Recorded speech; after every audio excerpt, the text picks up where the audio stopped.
Bonjour à tous, très heureux de vous retrouver. Au moment où j'enregistre cette vidéo, on est début janvier, alors je vous souhaite mes meilleurs vœux. Même si vous regardez cette vidéo et que ce n'est plus du tout janvier, eh bien recevez mes meilleurs vœux. Mes vœux de sécurité, mes vœux de bonheur, mes vœux de santé, mes vœux de sérénité, mes vœux d'amour, que vous ayez la joie d'aimer et la joie d'être aimé, et aussi la joie d'être épargné par la souffrance. Et je vous souhaite bien sûr de la douceur et de la bienveillance à recevoir et à partager. Aujourd'hui, dans cette vidéo, on poursuit notre progression pour apprendre petit à petit et intégrer petit à petit des manières d'être bienveillant envers soi, de se traiter comme un ami cher. Et donc dans cette dernière partie, on en est à je me fais du bien. Je me fais du bien à ma manière. Aujourd'hui, je vous parle d'eau de Javel. Surtout, je vous parle de comment élargir son espace mental pour diminuer la souffrance. C'est Christophe André, dans son livre intitulé « Méditer jour après jour », qui parle de la souffrance comme étant la douleur qui prend toute la place, dans notre mental. Ça peut être une douleur physique, ou bien une douleur mentale, psychologique. Quand ça prend toute la place, alors ça devient souffrance. Et l'idée que Christophe André suggère, c'est d'élargir l'espace intérieur pour que cette douleur-là ne prenne plus toute la place et ne devienne plus souffrance. J'aime cette image de l'eau de Javel, qui n'est pas de Christophe André. Prenez un petit godet d'eau de Javel, vous le buvez, vous êtes mal. Ce même godet d'eau de Javel, vous le versez dans une piscine d'eau minérale. Vous nagez dans cette piscine d'eau minérale, vous buvez la tasse, ça ne vous fait rien du tout. C'est une histoire de dilution finalement. Un peu trivial, mais c'est de ça qu'il s'agit. Élargir notre espace mental pour que nos douleurs ne deviennent plus des souffrances. On le sait bien, on l'expérimente tous, que parfois il y a des petites choses, des petits agacements qui, peut-être à la longue, par leur répétition, finissent par prendre tout l'espace de notre mental. Et on ne pense plus qu'à ça. Et cette petite chose agaçante, finalement, nous empoisonne toute la vie, jusqu'à éventuellement nuire à notre santé ou à notre système nerveux ou que sais-je. On l'a tous fait. Bien sûr, il y a aussi des douleurs qui sont énormes, des douleurs physiques, de maladies, d'accidents, ou, aussi des douleurs mentales. Une infidélité dans le couple, c'est énorme. Voilà. Mais que ce soit des petites douleurs ou des grandes douleurs, il y a toujours moyen, je le crois vraiment, d'élargir notre espace intérieur pour que ça ne devienne plus une souffrance qui nous envahisse jusqu'à éventuellement nous faire perdre l'envie de vivre. Élargir notre espace mental. Alors il y a différents moyens d'élargir cet espace mental. Un des moyens, Christophe André développe ça dans son livre « Méditer jour après jour », c'est l'attention à la respiration. C'est tout simple. Il s'agit de focaliser mon attention sur ma respiration. Ça paraît bête, mais c'est extrêmement puissant. On l'a fait lors d'exercices précédents de méditation dans d'autres vidéos, mais de se focaliser sur la respiration, voilà, c'est tout simple. Je vous conseille, si vous n'êtes pas familier de la chose, dans ces cas-là, de le faire, de respirer par le nez. C'est plus simple. On l'entend mieux, le souffle qui passe par le nez. On peut le sentir. Voilà. Ça paraît tout simple. Mais faire attention à la respiration, c'est à la fois du mental, puisqu'on porte notre attention sur le bout du nez, par exemple. C'est en même temps physique. C'est capable d'englober finalement tout le corps. C'est extrêmement puissant. Voilà, donc une manière d'élargir notre mental, quand on a une émotion pénible ou une douleur, c'est de se focaliser sur notre respiration. Si vous êtes tactile, un autre moyen, c'est de manipuler quelque chose, un objet, ou bien vos mains, ou de caresser vos cheveux, ou un tissu doux, ou une surface rugueuse, que sais-je, pour mettre dans votre mental cette sensation finalement, qui élargira votre espace intérieur. Une autre manière d'élargir son espace intérieur, c'est de regarder le verre à moitié plein, mais non pas à moitié vide. Ça peut être utile, si c'est une image qui vous parle, d'avoir l'image d'un verre à moitié plein devant votre bureau, ou bien d'avoir toujours un verre à moitié plein à côté de vous. Et avec donc cette image, avec un verre à moitié plein ou à moitié vide, physiquement, c'est la même chose.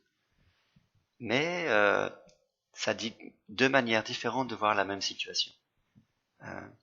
Exemple, bon ça y est, un tel, depuis quelques années, on était en froid, petit à petit comment dire, on renoue les liens, et puis à Noël dernier, bim, il y a quand même un petit retour en arrière, un refus de se voir pour telle ou telle raison. Le verre à moitié plein, le verre à moitié vide, c'est oh là là, on n'y arrivera jamais, c'est pas possible. Oh, j'ai jeté l'éponge. Et le verre à moitié plein, c'est de dire, certes, il y a eu ce petit retour en arrière, mais quand je regarde les 5 ans précédents, quel chemin a été parcouru? Ce verre-là, il n'est pas encore plein, il est à moitié. Voilà. Donc, c'est finalement changer de regard sur la même réalité. Regarder la réalité dans une autre perspective. Voilà, qui est plus porteuse finalement. Voilà, donc une autre manière d'élargir son espace mental. On peut aussi agrandir son espace mental en y incluant les autres. C'est le principe de commune humanité qu'on avait vu la fois dernière dans les principes de l'autocompassion. À savoir, si voilà, j'ai pas eu la promotion que j'espérais, je le rumine et ça me fait du mal, ça m'enfonce, de me dire que maintenant, actuellement, à cette heure-ci, en France, ou dans ma ville, ou dans le monde, il y a des milliers d'autres personnes qui vivent la même chose que moi, qui espéraient une promotion et qui l'ont pas eu, et qui en souffrent aussi. Voilà, finalement de penser à ces personnes-là, élargit mon espace mental. Je ne suis plus seul dans cette douleur-là. Voilà, une autre manière d'agrandir mon espace mental. Ou bien, j'ai revu avec les enfants il n'y a pas longtemps la Mélodie du bonheur, et il y a la chanson Les joies quotidiennes. Si vous vous souvenez, c'est quand il y a un orage, c'est le premier soir où j'allais dire Mary Poppins, mais la nouvelle nounou arrive dans la maison là, et il y a un orage, et les enfants ont peur, et la nouvelle nounou chante la chanson Les joies quotidiennes. Et dans cette chanson, elle fait la liste de toutes les choses chouettes de la vie. Voilà, un chaton, un panier, un cahier quadrillé, un millefeuille, etc.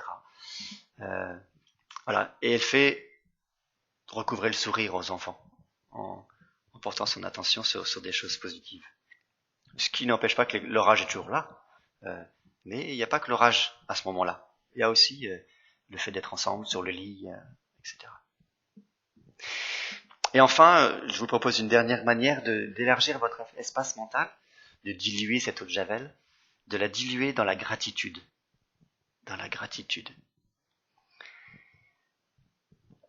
J'ose dire que il y a toujours de quoi éprouver de la gratitude. J'ose le dire. Avec précaution, je comprends qu'il y a des moments où on veut pas le dire, où on n'arrive pas à le dire, qu'il y a toujours des moyens. Mais voilà, moi qui ai traversé la dépression grave, aujourd'hui, je crois il y a toujours eu au moins quelque part une petite lumière. Voilà. Mais il est possible que certains n'en voient pas. Mais en tout cas, exerçons-nous à, à exprimer notre gratitude et à trouver des raisons d'être dans la gratitude.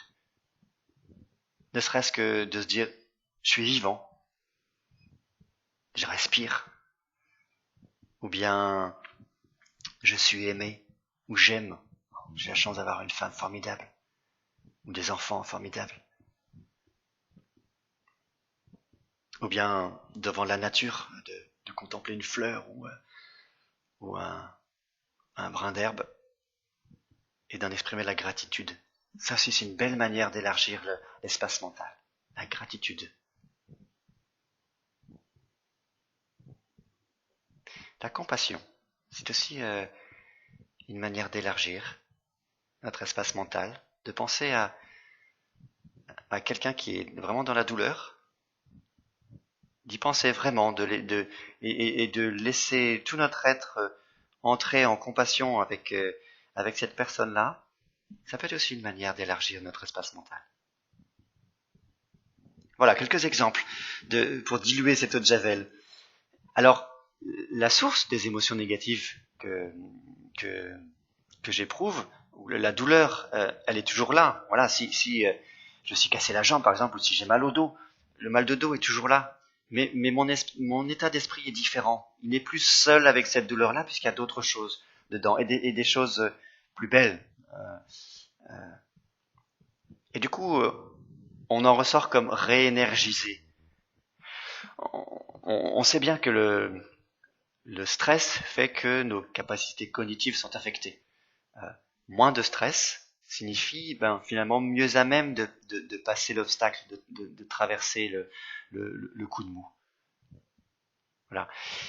Et il ne s'agit pas de faire comme si j'avais pas mal au dos, de faire comme si mon mari n'avait pas été infidèle.